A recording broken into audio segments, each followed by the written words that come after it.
Punjabi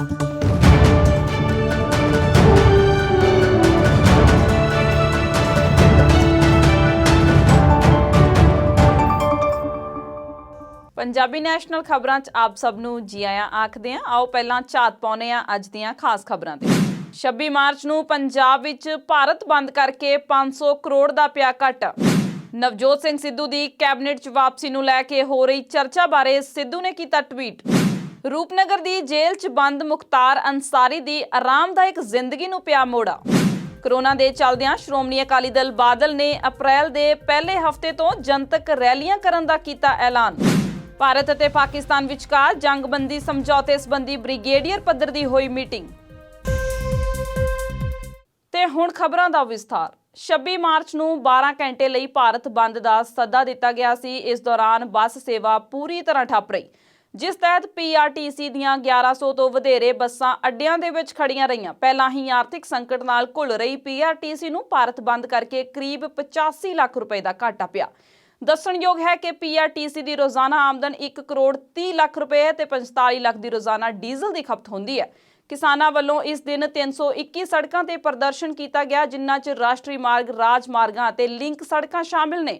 chamber of industrial and commercial undertakings ਦੀ ਇੱਕ report ਮੁਤਾਬਕ ਪੰਜਾਬ ਵਿੱਚ ਕਿਸਾਨਾਂ ਦੇ ਭਾਰਤ ਬੰਦ ਦੇ ਸੱਦੇ ਕਰਕੇ 500 ਕਰੋੜ ਰੁਪਏ ਦਾ ਘਾਟਾ ਪਿਆ ਹੈ। ਦੱਸ ਦਈਏ ਕਿ ਸੂਬੇ 'ਚ ਬੰਦ ਦੌਰਾਨ ਕੋਈ ਵੀ ਹਿੰਸਕ ਘਟਨਾ ਦੀ ਕੋਈ ਖਬਰ ਨਹੀਂ ਮਿਲੀ। ਜਦੋਂ ਪੰਜਾਬ ਵਿਧਾਨ ਸਭਾ ਚੋਣਾਂ ਨੇੜੇ ਆ ਰਹੀਆਂ ਨੇ, ਲੰਬੇ ਅਰਸੇ ਤੋਂ ਚੁੱਪ ਬੈਠੇ ਨਵਜੋਤ ਸਿੰਘ ਸਿੱਧੂ ਦੀ ਕਾਂਗਰਸ ਦੀ ਕੈਬਨਿਟ 'ਚ ਵਾਪਸੀ ਨੂੰ ਲੈ ਕੇ ਚਰਚਾ ਛਿੜੀ ਹੋਈ ਹੈ। ਹਰ ਕਿਸੇ ਦੀਆਂ ਨਜ਼ਰਾਂ ਸਿੱਧੂ ਦੇ ਫੈਸਲੇ ਤੇ ਟਿਕੀਆਂ ਹੋਈਆਂ ਨੇ। ਮੀਡੀਆ 'ਚ ਸਿੱਧੂ ਦੀ ਵਾਪਸੀ ਨੂੰ ਲੈ ਕੇ ਲਗਾਈਆਂ ਜਾ ਰਹੀਆਂ ਤਰ੍ਹਾਂ ਦੀਆਂ ਕਿਆਸਰਾਈਆਂ ਦਾ ਜਵਾਬ ਸਿੱਧੂ ਨੇ ਬੜੇ ਸ਼ਾਇਰਾਨਾ ਅੰਦਾਜ਼ 'ਚ ਦਿੱਤਾ ਹੈ। ਉਹਨਾਂ ਆਖਿਆ ਕਿ ਅਫਵਾਹਾਂ ਦਾ ਧੂੰਆਂ ਉੱਥੋਂ ਉੱਠਦਾ ਹੈ ਜਿੱਥੇ ਸਾਡੇ ਨਾਂ ਨਾਲ ਅੱਗ ਲੱਗ ਜਾਂਦੀ ਹੈ। ਸਿੱਧੂ ਦਾ ਇਸ਼ਾਰਾ ਕਾਂਗਰਸ ਵਿਚਲੇ ਆਪਣੇ ਵਿਰੋਧੀਆਂ ਵੱਲ ਸੀ। ਦੱਸਣਯੋਗ ਹੈ ਕਿ ਨਵਜੋਤ ਸਿੰਘ ਸਿੱਧੂ 17 ਮਾਰਚ ਨੂੰ ਕੈਪਟਨ ਦੇ ਸਿਸਵਾ ਫਾਰਮ ਹਾਊਸ ਤੇ ਮਿਲੇ ਸਨ। ਦੂਜੇ ਪਾਸੇ ਮੁੱਖ ਮੰਤਰੀ ਕੈਪਟਨ ਅਮਰਿੰਦਰ ਸਿੰਘ ਇੱਕ ਇੰਟਰਵਿਊ ਦੌਰਾਨ ਸਪਸ਼ਟ ਆਖ ਚੁੱਕੇ ਨੇ ਕਿ ਸਿੱਧੂ ਨੂੰ ਸਰਕਾਰ 'ਚ ਵਾਪਸ ਆਉਣ ਦੀ ਪੇਸ਼ਕਸ਼ ਕੀਤੀ ਗਈ ਹੈ ਤੇ ਪਹਿਲੇ ਦਿਨ ਤੋਂ ਹੀ ਮਹਿਕਮਾ ਖਾਲੀ ਪਿਆ ਹੋਇਆ ਹੈ ਅਤੇ ਸਿੱਧੂ ਨੇ ਫੈਸਲਾ ਕਰਨਾ ਹੈ ਕਿ ਉਸਨੇ ਕਦੋਂ ਵਾਪਸੀ ਕਰਨੀ ਹੈ। ਹੁਣ ਸਿੱਧੂ ਦਾ ਪੇਚ ਕਿਸ ਗੱਲੋਂ ਅੜਿਆ ਹੋਇਆ ਹੈ, ਇਹ ਤਾਂ ਸਿੱਧੂ ਹੀ ਦੱਸ ਸਕਦੇ ਨੇ। ਪੰਜਾਬ ਵਿਧਾਨ ਸਭਾ ਚੋਣਾਂ ਨੂੰ ਲੈ ਕੇ ਸਿਆਸਤ ਪੂਰੀ ਤਰ੍ਹਾਂ ਗਰਮਾਈ ਹੋਈ ਹੈ। ਹਰ ਪਾਰਟੀ ਦਾ ਇੱਕ ਦੂਜੇ ਤੇ ਚਿੱਕੜ ਸੁੱਟਣ ਲਈ ਅਤੇ ਵੋਟਰਾਂ ਦਾ ਦਿਲ ਜਿੱਤਣ ਤੇ ਪੂਰਾ ਜ਼ੋਰ ਲੱਗਿਆ ਹੋਇਆ ਹੈ। ਇੱਕ ਪਾਸੇ ਕਰੋਨਾ ਦਾ ਪੂਰਾ ਕਹਿਰ ਅਤੇ ਦੂਜੇ ਪਾਸੇ ਸਿਆਸੀ ਰੈਲੀਆਂ ਦਾ ਵੀ ਪੰਜਾਬ 'ਚ ਰੌਲਾ ਹੈ। ਕਦੇ ਆਮ ਆਦਮੀ ਪਾਰਟੀ ਬਾਘਾ ਪੁਰਾਣਾ 'ਚ ਬਾਗੋ ਬਾਗ ਹੁੰਦੀ ਹੈ ਤੇ ਕਦੇ ਸ਼੍ਰੋਮਣੀ ਅਕਾਲੀ ਦਲ ਬਾਦਲ ਪੰਜਾਬ ਤੋਂ ਜਵਾਬ ਮੰਗ ਰਹੀ ਹੈ। ਬੀਤੇ ਦਿਨ ਸੁਖਬੀਰ ਬਾਦਲ ਦੇ ਕੋਵਿਡ ਪੋਜ਼ਿਟਿਵ ਆਉਣ ਤੋਂ ਬਾਅਦ ਅਕਾਲੀ ਦਲ ਨੇ ਰੈਲੀਆਂ ਤੇ ਰੋਕ ਲਗਾ ਦਿੱਤੀ ਸੀ, ਪਰ ਹੁਣ ਫਿਰ ਸੁਖਬੀਰ ਬਾਦਲ ਦੀ ਪ੍ਰਧਾਨਗੀ ਹੇਠ ਇੱਕ ਵਿਸ਼ੇਸ਼ ਮੀਟਿੰਗ 'ਚ ਫੈਸਲਾ ਕੀਤਾ ਗਿਆ ਹੈ ਕਿ ਅਪ੍ਰੈਲ ਦੇ ਪਹਿਲੇ ਹਫ਼ਤੇ ਤੋਂ ਜਨਤਕ ਰੈਲੀਆਂ ਮੁੜ ਤੋਂ ਸ਼ੁਰੂ ਕੀਤੀਆਂ ਜਾਣਗੀਆਂ। ਸੂਤਰਾਂ ਅਨੁਸਾਰ ਸੁਖਬੀਰ ਸਿੰਘ ਬਾਦਲ ਹੁਣ ਬਿਲਕੁਲ ਤੰਦਰੁਸਤ ਨੇ ਅਤੇ 30 ਮਾਰਚ ਤੋਂ ਫਿਰ ਕੰਮਕਾਜ ਸ਼ੁਰੂ ਕਰ ਦੇਣਗੇ। ਇੱਥੇ ਦੱਸਣਾ ਬਣਦਾ ਹੈ ਕਿ ਅਕਾਲੀ ਦਲ ਵੱਲੋਂ 1 ਅਪ੍ਰੈਲ ਨੂੰ ਅਜਨਾਲਾ ਦੀ ਦਾਣਾ ਮੰਡੀ 'ਚ ਰੈਲੀ ਕਰਨ ਦਾ ਪ੍ਰੋਗਰਾਮ ਉਲੀਕਿਆ ਗਿਆ ਹੈ। ਆਖਿਰਕਾਰ 2 ਸਾਲ 1 ਮਹੀਨਾ 2 ਦਿਨ ਰੂਪਨਗਰ ਦੀ ਜੇਲ੍ਹ ਦੀ ਬੈਰਕ ਨੰਬਰ 1 'ਚ ਬੰਦ ਉੱਤਰ ਪ੍ਰਦੇਸ਼ ਦੇ ਗੈਂਗਸਟਰ ਤੋਂ ਬਾਹੂਬਲੀ ਨੇਤਾ ਬਣੇ ਮੁਖਤਾਰ ਅੰਸਾਰੀ ਨੂੰ 15 ਦਿਨਾਂ 'ਚ ਪੰਜਾਬ ਤੋਂ ਯੂਪੀ ਭੇਜਿਆ ਜਾਵੇਗਾ, ਜਿਸ ਦਾ ਹੁਕਮ ਦੇਸ਼ ਦੀ ਉੱਚ ਅਦਾਲਤ ਨੇ ਦਿੱਤਾ ਹੈ। ਮੁਖਤਾਰ ਅੰਸਾਰੀ ਤੇ ਸੂਬਾ ਸਰਕਾਰ ਦੀ ਇੰਨੀ ਮਿਹਰਬਾਨੀ ਜਾਪਦੀ ਸੀ ਕਿ ਛੋਟੇ ਜਿਹੇ ਰੂਪਨਗਰ ਸ਼ਹਿਰ ਦੀਆਂ ਕੁਝ ਕੋਠੀਆਂ 'ਚ ਅਤੇ ਸ਼ਹਿਰ ਦੇ ਕੋਨਿਆਂ 'ਚ ਅੰਸਾਰੀ ਦੀ ਸੁਰੱਖਿਆ 'ਚ ਤਾਇਨਾਤ ਨਿੱਜੀ ਸੁਰੱਖਿਆ ਕਰਮਚਾਰੀ ਅਤੇ ਕਾਰਾਂ ਦਿਖਾਈ ਦਿੰਦੀਆਂ ਸਨ। ਇੱਥੇ ਤੱਕ ਕਿ ਅੰਸਾਰੀ ਦੇ ਕੁਝ ਸਾਥੀ ਜ਼ਿਲ੍ਹਾ ਜੇਲ੍ਹ ਦੇ ਸਾਹਮਣੇ ਵੀ ਮੰਡਰਾਉਂਦੇ ਰਹਿੰਦੇ ਸਨ। ਪਿਛਲੇ ਕੁਝ ਅਰਸੇ ਤੋਂ ਉੱਤਰ ਪ੍ਰਦੇਸ਼ ਪੁਲਿਸ ਨੇ ਅੰਸਾਰੀ ਨੂੰ ਯੂਪੀ ਲੈ ਕੇ ਜਾਣ ਦੀਆਂ ਕਰੀਬ 20 ਕੋਸ਼ਿਸ਼ਾਂ ਕੀਤੀਆਂ ਸਨ, ਪਰ ਹਰ ਵਾਰ ਅੰਸਾਰੀ ਨੂੰ ਕਿਸੇ ਬਿਮਾਰੀ ਦਾ ਬਹਾਨਾ ਬਣਾ ਕੇ ਜੇਲ੍ਹ ਪ੍ਰਸ਼ਾਸਨ ਹਸਪਤਾਲ ਦਾਖਲ ਕਰਵਾ ਦਿੰਦਾ ਸੀ ਅਤੇ ਯੂਪੀ ਪੁਲਿਸ ਖਾਲੀ ਹੱਥ ਵਾਪਸ ਜਾਂਦੀ ਰਹੀ ਹੈ। ਅਖੀਰ ਯੂਪੀ ਪੁਲਿਸ ਨੇ ਉੱਚ ਅਦਾਲਤ ਦਾ ਦਰਵਾਜ਼ਾ ਖੜਕਾਇਆ। ਜ਼ਿਕਰਯੋਗ ਹੈ ਕਿ ਮੁਖਤਾਰ ਅੰਸਾਰੀ 24 ਜਨਵਰੀ 2019 ਨੂੰ ਰੂਪਨਗਰ ਜੇਲ੍ਹ 'ਚ ਲਿਆਂਦਾ ਗਿਆ ਸੀ, ਜਿਸ ਤੇ ਮੋਹਾਲੀ ਦੇ ਇੱਕ ਬਿਲਡਰ ਤੋਂ 10 ਕਰੋੜ ਦੀ ਫਰੌਤੀ ਮੰਗਣ ਦਾ ਦੋਸ਼ ਸੀ, ਜਿਸ ਦਾ ਮਟੌਰ ਦੇ ਥਾਣੇ 'ਚ ਪਰਚਾ ਦਰਜ ਸੀ। ਇੱਥੋਂ ਅਦਾਲਤ ਨੇ ਅੰਸਾਰੀ ਨੂੰ ਰੂਪਨਗਰ ਜੇਲ੍ਹ ਵਿੱਚ ਭੇਜ ਦਿੱਤਾ ਸੀ। ਹਰਿਆਣਾ ਸਥਿਤ ਫਰੀਦਾਬਾਦ ਦੀ ਇੱਕ ਫਾਸਟ ਟਰੈਕ ਅਦਾਲਤ ਨੇ ਨਿਕਿਤਾ ਤੋਮਰ ਹੱਤਿਆ ਮਾਮਲੇ ਦੇ ਸਬੰਧ ਵਿੱਚ 2 ਵਿਅਕਤੀਆਂ ਨੂੰ ਉਮਰ ਕੈਦ ਦੀ ਸਜ਼ਾ ਸੁਣਾਈ ਹੈ। ਨਿਕਿਤਾ ਨੂੰ 5 ਮਹੀਨੇ ਪਹਿਲਾਂ ਕਾਲਜ ਦੇ ਬਾਹਰ ਗੋਲੀ ਮਾਰ ਦਿੱਤੀ ਗਈ ਸੀ ਅਤੇ ਘਟਨਾ ਕੈਮਰੇ ਦੇ ਵਿੱਚ ਕੈਦ ਹੋ ਗਈ ਸੀ। ਹਾਲਾਂਕਿ ਅਦਾਲਤ ਵੱਲੋਂ ਦੋਸ਼ੀਆਂ ਨੂੰ ਸਜ਼ਾ ਸੁਣਾਉਣ ਦੇ ਬਾਅਦ ਹਰਿਆਣਾ ਦੇ ਗ੍ਰਹਿ ਮੰਤਰੀ ਅਨਿਲ ਵਿਜ ਨੇ ਆਖਿਆ ਕਿ ਸੂਬਾ ਸਰਕਾਰ ਨਿਕਿਤਾ ਦੀ ਹੱਤਿਆ ਦੇ ਮਾਮਲੇ ਦੇ ਵਿੱਚ ਸਜ਼ਾ ਸੁਣਾਉਣ ਖਿਲਾਫ ਹਾਈ ਕੋਰਟ 'ਚ ਅਪੀਲ ਕਰਕੇ ਦੋਵਾਂ ਦੋਸ਼ੀਆਂ ਲਈ ਮੌਤ ਦੀ ਸਜ਼ਾ ਦੀ ਮੰਗ ਕਰੇਗੀ। ਬਚਾਅ ਪੱਖ ਦੇ ਵਕੀਲ ਅਦਲ ਸਿੰਘ ਰਾਵਤ ਨੇ ਪੱਤਰਕਾਰਾਂ ਨੂੰ ਦੱਸਿਆ ਕਿ ਅਦਾਲਤ ਨੇ ਦੋਵਾਂ ਦੋਸ਼ੀਆਂ ਨੂੰ 20-20 ਹਜ਼ਾਰ ਰੁਪਏ ਦਾ ਜੁਰਮਾਨਾ ਲਗਾਇਆ ਹੈ। ਅਦਾਲਤ ਨੇ ਇਸ ਮਾਮਲੇ 'ਚ 2 ਲੋਕਾਂ ਨੂੰ ਦੋਸ਼ੀ ਠਹਿਰਾਇਆ ਸੀ। ਮੁੱਢਲਾ ਦੋਸ਼ੀ ਤੌਸ਼ੀਫ ਅਤੇ ਦੂਸਰਾ ਦੋਸ਼ੀ ਰੇਹਾਨ ਨੂੰ ਠਹਿਰਾਇਆ ਗਿਆ ਸੀ, ਜਦਕਿ ਤੀਸਰੇ ਦੋਸ਼ੀ ਅਜ਼ਹਰਉਦੀਨ ਨੂੰ ਮਾਮਲੇ 'ਚੋਂ ਬਰੀ ਕਰ ਦਿੱਤਾ ਗਿਆ ਸੀ। ਪੁਲਿਸ ਰਿਪੋਰਟ ਅਨੁਸਾਰ ਪਿਛਲੇ ਸਾਲ 26 ਅਕਤੂਬਰ ਨੂੰ ਫਰੀਦਾਬਾਦ ਜ਼ਿਲ੍ਹੇ ਦੇ ਬੱਲਭਗੜ੍ਹ ਦੇ ਦੋਸ਼ੀ ਤੌਸ਼ੀਫ ਦੁਆਰਾ ਨਿਕਿਤਾ ਤੋਮਰ ਦੀ ਹੱਤਿਆ ਕਰ ਦਿੱਤੀ ਗਈ ਸੀ, ਜੋ ਕਿ ਉਸ ਤੇ ਵਿਆਹ ਕਰਵਾਉਣ ਦਾ ਦਬਾਅ ਪਾ ਰਿਹਾ ਸੀ। ਬੀਕਾਮ ਆਖਰੀ ਸਾਲ ਦੀ ਵਿਦਿਆਰਥਣ ਪ੍ਰੀਖਿਆ ਤੋਂ ਬਾਅਦ ਕਾਲਜ ਤੋਂ ਬਾਹਰ ਨਿਕਲੀ ਤਦ ਸਾਹਮਣੇ ਖੜਾ ਤੌਸ਼ੀਫ ਉਸ ਨਾਲ ਕਾਰ 'ਚ ਬੈਠਣ ਲਈ ਜ਼ਬਰਦਸਤੀ ਕਰਨ ਲੱਗਾ।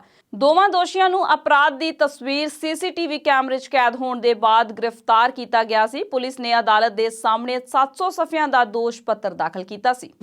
ਪ੍ਰਧਾਨ ਮੰਤਰੀ ਨਰਿੰਦਰ ਮੋਦੀ ਨੇ ਬੰਗਲਾਦੇਸ਼ ਦੇ 2 ਦਿਨਾਂ ਦੌਰੇ ਦੇ ਪਹਿਲੇ ਦਿਨ ਬੰਗਲਾਦੇਸ਼ ਦੇ ਰਾਸ਼ਟਰਪਿਤਾ ਸ਼ੇਖ ਮੁਜੀਬੁਰ ਰਹਿਮਾਨ ਨੂੰ ਮਰਨ ਉਪਰੰਤ ਭਾਰਤ ਵੱਲੋਂ ਗਾਂਧੀ ਸ਼ਾਂਤੀ ਪੁਰਸਕਾਰ 2020 ਪ੍ਰਦਾਨ ਕੀਤਾ। ਇਹ ਪੁਰਸਕਾਰ ਉਹਨਾਂ ਨੇ ਸ਼ੇਖ ਮੁਜੀਬੁਰ ਰਹਿਮਾਨ ਦੀ ਬੇਟੀ ਅਤੇ ਪ੍ਰਧਾਨ ਮੰਤਰੀ ਸ਼ੇਖ ਹਸੀਨਾ ਦੀ ਛੋਟੀ ਭੈਣ ਸ਼ੇਖ ਰੇਹਾਨਾ ਨੂੰ ਸੌਂਪਿਆ। ਮੋਦੀ ਦੇਸ਼ ਦੀ ਆਜ਼ਾਦੀ ਦੀ 50ਵੀਂ ਵਰ੍ਹੇਗੰਢ ਦੇ ਜਸ਼ਨਾਂ ਅਤੇ ਬੰਗਲਾਬੰਧੂ ਸ਼ੇਖ ਮੁਜੀਬੁਰ ਰਹਿਮਾਨ ਦੀ ਜਨਮ ਸ਼ਤਾਬਦੀ ਦੇ ਜਸ਼ਨਾਂ 'ਚ ਸ਼ਾਮਲ ਹੋਣ ਲਈ ਅਤੇ ਆਪਣੀ ਹਮਰੁਤਬਾ ਸ਼ੇਖ ਹਸੀਨਾ ਨਾਲ ਗੱਲਬਾਤ ਕਰਨ ਲਈ 2 ਦਿਨਾਂ ਦੇ ਦੌਰੇ ਤੇ ਬੰਗਲਾਦੇਸ਼ ਪਹੁੰਚੇ ਨੇ। ਨੈਸ਼ਨਲ ਪਰੇਡ ਸਕੁਅਰ ਵਿਖੇ ਬੰਗਲਾਦੇਸ਼ ਦੀ 50ਵੇਂ ਰਾਸ਼ਟਰੀ ਦਿਵਸ ਪ੍ਰੋਗਰਾਮ ਦੌਰਾਨ ਸੰਬੋਧਨ ਕਰਦਿਆਂ ਮੋਦੀ ਨੇ ਆਖਿਆ ਕਿ ਮੁਜੀਬੁਰ ਰਹਿਮਾਨ ਨੂੰ ਗਾਂਧੀ ਸ਼ਾਂਤੀ ਪੁਰਸਕਾਰ ਪ੍ਰਦਾਨ ਕਰਨਾ ਭਾਰਤ ਲਈ ਮਾਣ ਵਾਲੀ ਗੱਲ ਹੈ। ਪੀਐਮ ਮੋਦੀ ਨੇ ਆਖਿਆ ਕਿ ਬੰਗਲਾਬੰਧੂ ਦੀ ਅਗਵਾਈ ਅਤੇ ਬਹਾਦਰੀ ਨੇ ਸਾਬਿਤ ਕਰ ਦਿੱਤਾ ਸੀ ਕਿ ਕੋਈ ਵੀ ਤਾਕਤ ਬੰਗਲਾਦੇਸ਼ ਨੂੰ ਗੁਲਾਮ ਨਹੀਂ ਬਣਾ ਸਕਦੀ। ਉਹਨਾਂ ਆਖਿਆ ਕਿ ਇਹ ਉਹਨਾਂ ਦੇ ਸਭ ਤੋਂ ਯਾਦਗਾਰ ਦਿਨਾਂ 'ਚੋਂ ਇੱਕ ਹੈ। ਹਸੀਨਾ ਨੇ ਆਪਣੇ ਸੰਬੋਧਨ 'ਚ ਪ੍ਰਧਾਨ ਮੰਤਰੀ ਮੋਦੀ ਅਤੇ ਭਾਰਤ ਸਰਕਾਰ ਦਾ ਆਪਣੇ ਪਿਤਾ ਦਾ ਸਨਮਾਨ ਕਰਨ ਲਈ ਧੰਨਵਾਦ ਕੀਤਾ ਹੈ। ਇਹ ਪੁਰਸਕਾਰ ਵਿੱਚ 1 ਕਰੋੜ ਰੁਪਏ, ਸੰਦੇਸ਼ ਤਖਤੀ ਅਤੇ ਹੱਥ ਦਾ ਬਣਿਆ ਇੱਕ ਸ਼ਾਲ ਸ਼ਾਮਿਲ ਹੈ। ਦੱਸਣਯੋਗ ਹੈ ਕਿ ਜਦੋਂ ਬੰਗਲਾਦੇਸ਼ ਦਾ ਜਨਮ ਹੋਇਆ ਤਾਂ ਮੁਜੀਬੁਰ ਰਹਿਮਾਨ ਪਾਕਿਸਤਾਨ ਦੀ ਜੇਲ੍ਹ 'ਚ ਬੰਦ ਸੀ। 8 ਜਨਵਰੀ 1972 ਨੂੰ ਪਾਕਿਸਤਾਨ ਉਹਨਾਂ ਨੂੰ ਛੱਡਣ ਲਈ ਮਜਬੂਰ ਹੋ ਗਿਆ। ਉਹ 10 ਜਨਵਰੀ 1972 ਨੂੰ ਢਾਕਾ ਵਾਪਸ ਪਹੁੰਚੇ। ਬਾਅਦ ਵਿੱਚ ਉਹ ਬੰਗਲਾਦੇਸ਼ ਦੇ ਪ੍ਰਧਾਨ ਮੰਤਰੀ ਬਣੇ, ਪਰ 15 ਅਗਸਤ 1975 ਨੂੰ ਸੱਤਾ ਪਲਟਣ ਦੀ ਕੋਸ਼ਿਸ਼ ਦੌਰਾਨ ਕੁਝ ਫੌਜੀ ਅਧਿਕਾਰੀਆਂ ਵੱਲੋਂ ਉਹਨਾਂ ਦੀ ਹੱਤਿਆ ਕਰ ਦਿੱਤੀ ਗਈ। ਉਹਨਾਂ ਦੀ ਪਤਨੀ, ਭਰਾ, ਬੇਟੇ ਅਤੇ ਨੂੰਹ ਦੀ ਵੀ ਉਹਨਾਂ ਦੇ ਨਾਲ ਹੀ ਹੱਤਿਆ ਕਰ ਦਿੱਤੀ ਗਈ। ਸ਼ੇਖ ਹਸੀਨਾ ਅਤੇ ਉਹਨਾਂ ਦੀ ਛੋਟੀ ਭੈਣ ਸ਼ੇਖ ਰੇਹਾਨਾ ਯੂਰਪ 'ਚ ਹੋਣ ਕਾਰਨ ਬਚ ਗਈਆਂ ਸਨ। बंधुगण, मैं आज याद कर रहा हूं बांग्लादेश के उन लाखों बेटे बेटियों को जिन्होंने अपने देश, अपनी भाषा, अपनी संस्कृति के लिए अनगिनत अत्याचार सहे, अपना खून दिया, अपनी जिंदगी दांव पर लगा दी। मैं आज याद कर रहा हूं मुक्ति युद्धों के शूरवीरों को।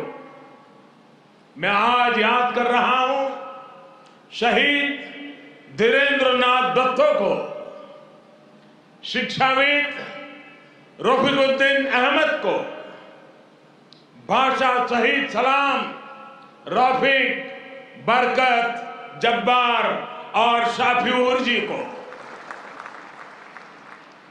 बांग्लादेश के मेरे भाई और बहनों, यहां की नौजवान पीढ़ी को मैं एक और बात याद कराना चाहूंगा और बड़े गर्व के साथ याद दिलाना चाहता हूं। बांग्लादेश की आजादी के लिए संघर्ष में, उस संघर्ष में शामिल होना मेरे जीवन के भी पहले आंदोलनों में से एक था। मेरी उम्र 20-22 साल रही होगी जब मैंने और मेरे कई साथियों ने बांग्लादेश के लोगों की आजादी के लिए सत्याग्रह किया था। बांग्लादेश की आजादी के समर्थन में तब मैंने गिरफ्तारी भी दी थी और जेल जाने का अवसर भी आया था। यानी बांग्लादेश की आजादी के लिए जितनी तड़प इधर थी, उतनी ही तड़प उधर भी थी। ਅਸਾਮ ਵਿਧਾਨ ਸਭਾ ਚੋਣਾਂ ਨੂੰ ਲੈ ਕੇ ਸਾਬਕਾ ਪ੍ਰਧਾਨ ਮੰਤਰੀ ਡਾਕਟਰ ਮਨਮੋਹਨ ਸਿੰਘ ਨੇ ਦੋਸ਼ ਲਾਇਆ ਹੈ ਕਿ ਸਮਾਜ ਨੂੰ ਧਰਮ, ਸੱਭਿਆਚਾਰ ਅਤੇ ਭਾਸ਼ਾ ਦੇ ਆਧਾਰ ਤੇ ਵੰਡਿਆ ਜਾ ਰਿਹਾ ਹੈ ਅਤੇ ਲੋਕਾਂ ਨੂੰ ਅਜਿਹੀ ਸਰਕਾਰ ਚੁਣਨ ਨੂੰ ਆਖਿਆ ਜਿਹੜੀ ਸੰਵਿਧਾਨ ਅਤੇ ਲੋਕਤੰਤਰ ਦੇ ਸਿਧਾਂਤਾਂ ਦੀ ਪਾਲਣਾ ਕਰਦੀ ਹੋਵੇ। ਉਹਨਾਂ ਲੋਕਾਂ ਨੂੰ ਵਿਸ਼ਵਾਸ ਦਿਵਾਇਆ ਕਿ ਜੇਕਰ ਕਾਂਗਰਸ ਵੋਟਾਂ 'ਚ ਜਿੱਤ ਹਾਸਲ ਕਰਕੇ ਸੱਤਾ ਚਾਹੁੰਦੀ ਹੈ ਤਾਂ ਨਾਗਰਿਕਤਾ ਸੋਧ ਕਾਨੂੰਨ ਇੱਥੇ ਲਾਗੂ ਨਹੀਂ ਕੀਤਾ ਜਾਵੇਗਾ।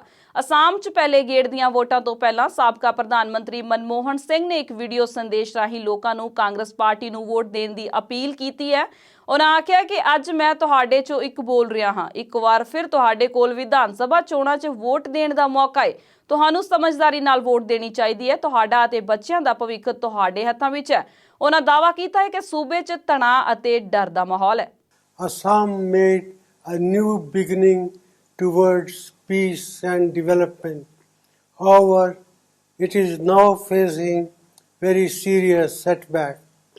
Society is being divided on the basis of religion, culture, and language. The basic rights of the common man are being denied.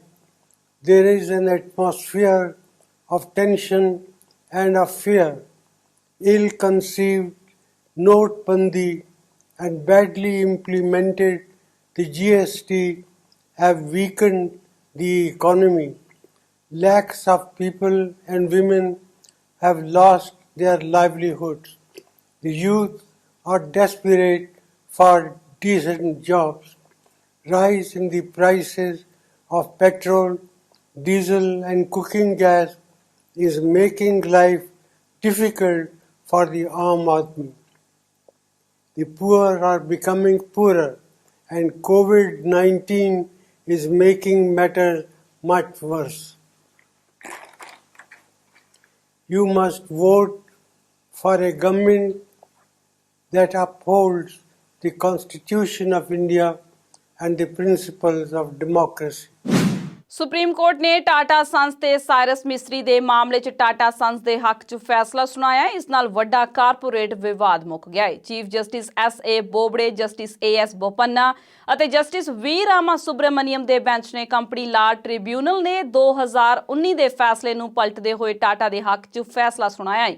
ਦਰਅਸਲ NCLAT ਯਾਨੀ ਕਿ ਨੈਸ਼ਨਲ ਕੰਪਨੀ ਲਾਅ ਐਪੀਲੇਟ ਟ੍ਰਿਬਿਊਨਲ ਨੇ 17 ਦਸੰਬਰ 2019 ਨੂੰ ਫੈਸਲਾ ਸੁਣਾਇਆ ਸੀ ਕਿ ਟਾਟਾ ਸੰਸ ਦੇ ਚੇਅਰਮੈਨ ਅਹੁਦੇ ਤੇ ਮਿਸਤਰੀ ਨੂੰ ਦੁਬਾਰਾ ਬਹਾਲ ਕੀਤਾ ਜਾਵੇ। ਇਸ ਦੇ ਖਿਲਾਫ ਟਾਟਾ ਸੰਸ ਨੇ ਪਟੀਸ਼ਨ ਦਾਇਰ ਕੀਤੀ ਸੀ ਅਤੇ ਅਦਾਲਤ ਨੇ ਫੈਸਲੇ ਨੂੰ ਪਲਟਦੇ ਹੋਏ ਟਾਟਾ ਦੇ ਹੱਕ 'ਚ ਫੈਸਲਾ ਸੁਣਾਇਆ ਹੈ। ਰਤਨ ਟਾਟਾ ਨੇ ਟਵੀਟ ਕਰਕੇ ਆਖਿਆ ਕਿ ਇਹ ਜਿੱਤ ਜਾਂ ਹਾਰ ਦੀ ਗੱਲ ਨਹੀਂ ਹੈ। ਉਹਨਾਂ ਆਖਿਆ ਕਿ ਮੇਰੇ ਗਰੁੱਪ ਦੀ ਇਮਾਨਦਾਰੀ ਅਤੇ ਨੈਤਿਕਤਾ ਨੂੰ ਲੈ ਕੇ ਲਗਾਤਾਰ ਹਮਲੇ ਕੀਤੇ ਗਏ ਨੇ। ਇਹ ਫੈਸਲਾ ਇਸ ਗੱਲ ਨੂੰ ਸਾਬਤ ਕਰਦਾ ਹੈ ਕਿ ਟਾਟਾ ਸੰਸ ਆਪਣੇ ਸਿਧਾਂਤਾਂ ਅਤੇ ਕਦਰਾਂ ਕੀਮਤਾਂ ਨੂੰ ਲੈ ਕੇ ਹਮੇਸ਼ਾ ਡਟਿਆ ਰਿਹਾ ਹੈ। ਉਹਨਾਂ ਇਹ ਵੀ ਆਖਿਆ ਕਿ ਇਹ ਫੈਸਲਾ ਸਾਡੀ ਨਿਆਂਪਾਲਿਕਾ ਦੀ ਨਿਰਪੱਖਤਾ ਅਤੇ ਪਾਰਦਰਸ਼ਤਾ ਦੀ ਵੀ ਪ੍ਰਦਰਸ਼ਨ ਕਰਦਾ ਹੈ। ਭਾਰਤ ਅਤੇ ਪਾਕਿਸਤਾਨ ਦੀ ਫੌਜ ਵੱਲੋਂ ਜੰਮੂ ਕਸ਼ਮੀਰ 'ਚ ਕੰਟਰੋਲ ਰੇਖਾ LOC ਤੇ ਜੰਗਬੰਦੀ ਸਮਝੌਤੇ ਦਾ ਪਾਲਣ ਕਰਨ ਦੇ ਆਪਣੇ ਸਮਝੌਤੇ ਤਹਿਤ ਪੁੰਛ ਰਾਵਲਕੋਟ ਸਰਹੱਦ ਤੇ ਬ੍ਰਿਗੇਡੀਅਰ ਪੱਧਰ ਦੀ ਬੈਠਕ ਕੀਤੀ ਗਈ। ਭਾਰਤੀ ਫੌਜ ਨੇ ਟਵੀਟ ਕਰਕੇ ਉਕਤ ਜਾਣਕਾਰੀ ਦਿੰਦਿਆਂ ਦੱਸਿਆ ਕਿ DGMO ਪੱਧਰ ਤੇ 2021 'ਚ ਬਣੀ ਸਹਿਮਤੀ ਤਹਿਤ ਦੋਵਾਂ ਦੇਸ਼ਾਂ ਵਿਚਾਲੇ ਬ੍ਰਿਗੇਡ ਕਮਾਂਡਰ ਪੱਧਰ ਦੀ ਫਲੈਗ ਮੀਟਿੰਗ ਹੋਈ ਹੈ, ਜਿਸ 'ਚ ਦੋਵਾਂ ਦੇਸ਼ਾਂ ਨੇ ਅਧਿਕਾਰੀਆਂ ਵੱਲੋਂ ਅੱਗੇ ਦੀ ਰਣਨੀਤੀ ਤੈਅ ਕਰਨ ਤੇ ਆਪਸੀ ਸਮਝ ਨੂੰ ਵਧਾਉਣ ਦੇ ਤਰੀਕਿਆਂ ਤੇ ਵਿਚਾਰ ਚਰਚਾ ਕੀਤੀ ਹੈ। ਫੌਜ ਮੁਖੀ ਜਨਰਲ MM ਨਰਵਾਣੇ ਨੇ ਆਖਿਆ ਕਿ ਕੰਟਰੋਲ ਰੇਖਾ 5-6 ਸਾਲਾਂ 'ਚ ਪਹਿਲੀ ਵਾਰ ਖਾਮੋਸ਼ ਹੈ ਅਤੇ ਮਾਰਚ ਮਹੀਨੇ 'ਚ ਦੋਵਾਂ ਪਾਸਿਆਂ ਤੋਂ ਇੱਕ ਵੀ ਗੋਲੀ ਨਾ ਚੱਲਣਾ ਇੱਕ ਵੱਖਰੀ ਤਰ੍ਹਾਂ ਦੀ ਘਟਨਾ ਹੈ। ਹਾਲਾਂਕਿ ਇਸ ਦੇ ਨਾਲ ਹੀ ਉਹਨਾਂ ਆਖਿਆ ਕਿ ਪਾਕਿਸਤਾਨ ਵਾਲੇ ਪਾਸੇ ਅੱਤਵਾਦੀ ਕਾਰਵਾਈਆਂ ਅਤੇ ਅੱਤਵਾਦੀ ਲਾਂਚ ਪੈਡ ਅਜੇ ਵੀ ਬਰਕਰਾਰ ਹੈ। ਜ਼ਿਕਰਯੋਗ ਹੈ ਕਿ ਪਿਛਲੇ ਮਹੀਨੇ ਭਾਰਤੀ ਅਤੇ ਪਾਕਿਸਤਾਨ ਫੌਜਾਂ ਨੇ ਕੰਟਰੋਲ ਰੇਖਾ ਤੇ 2003 ਦੇ ਜੰਗਬੰਦੀ ਸਮਝੌਤੇ ਨੂੰ ਫਿਰ ਤੋਂ ਲਾਗੂ ਕੀਤਾ ਹੈ, ਜਿਸ ਲਈ ਦੋਵਾਂ ਦੇਸ਼ਾਂ ਦੇ ਫੌਜੀ ਕਾਰਵਾਈਆਂ ਦੇ ਡਾਇਰੈਕਟਰ ਜਨਰਲਾਂ ਵੱਲੋਂ ਸਹਿਮਤੀ ਦਿੱਤੀ ਗਈ ਸੀ।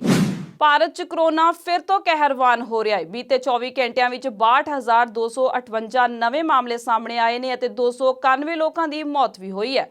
ਜੇਕਰ ਗੱਲ ਕਰੀਏ ਪੰਜਾਬ ਦੀ ਤਾਂ ਪੰਜਾਬ ਵਿੱਚ ਬੀਤੇ 24 ਘੰਟਿਆਂ ਵਿੱਚ 3,176 ਕਰੋਨਾ ਕੇਸ ਸਾਹਮਣੇ ਆਏ ਨੇ ਅਤੇ 59 ਮੌਤਾਂ ਵੀ ਦਰਜ ਕੀਤੀਆਂ ਗਈਆਂ ਨੇ।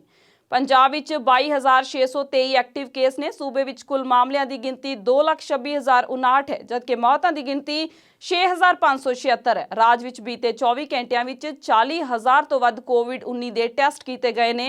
ਪੰਜਾਬ ਵਿੱਚ ਸਿਹਤਯਾਬ ਹੋਏ ਮਰੀਜ਼ਾਂ ਦੀ ਗਿਣਤੀ 1,96,831 ਤੱਕ ਅੱਪੜ ਗਈ ਹੈ। ਕੋਰੋਨਾ ਨੇ ਮਹਾਨ ਕ੍ਰਿਕਟਰ ਸਚਿਨ ਤੇਂਦੁਲਕਰ ਨੂੰ ਵੀ ਆਪਣੀ ਲਪੇਟ ਵਿੱਚ ਲੈ ਲਿਆ ਹੈ। ਇਸ ਤੋਂ ਇਲਾਵਾ ਬਾਲੀਵੁੱਡ ਅਦਾਕਾਰ ਪ੍ਰੇਸ਼ ਰਾਵਲ ਅਤੇ ਸੂਰਜ ਪੰਚੋਲੀ ਵੀ ਕੋਰੋਨਾ ਪੋਜ਼ਿਟਿਵ ਪਾਏ ਗਏ ਨੇ। ਉਧਰ ਸਿਹਤ ਮੰਤਰੀ ਡਾਕਟਰ ਹਰਸ਼ਵਰਧਨ ਦਾ ਆਖਣਾ ਹੈ ਕਿ ਕੋਰੋਨਾ ਨੂੰ ਨੱਥ ਪਾਉਣ ਲਈ ਰਾਤ ਦਾ ਕਰਫਿਊ ਅਤੇ ਸ਼ਨੀਵਾਰ ਐਤਵਾਰ ਦਾ ਅੰਸ਼ਿਕ ਲਾਕਡਾਊਨ ਜ਼ਿਆਦਾ ਅਸਰਦਾਇਕ ਨਹੀਂ ਹੈ। ਸਭ ਨੂੰ ਕੋਰੋਨਾ ਸੰਬੰਧੀ ਜ਼ਰੂਰੀ ਹਦਾਇਤਾਂ ਦੀ ਪਾਲਣਾ ਕਰਕੇ ਇਸ ਨੂੰ ਕਾਬੂ ਪਾਉਣ 'ਚ ਆਪਣਾ ਯੋਗਦਾਨ ਦੇਣਾ ਪਵੇਗਾ। ਇਸ ਦੇ ਨਾਲ ਹੀ ਖਬਰਾਂ ਦਾ ਬੁਲੇਟਿਨ ਖਤਮ ਹੁੰਦਾ ਹੈ। ਮੈਨੂੰ ਸਵਲੀਨ ਕੌਰ ਜਸੜ ਨੂੰ ਦਿਓ ਆਗਿਆ। ਧੰਨਵਾਦ।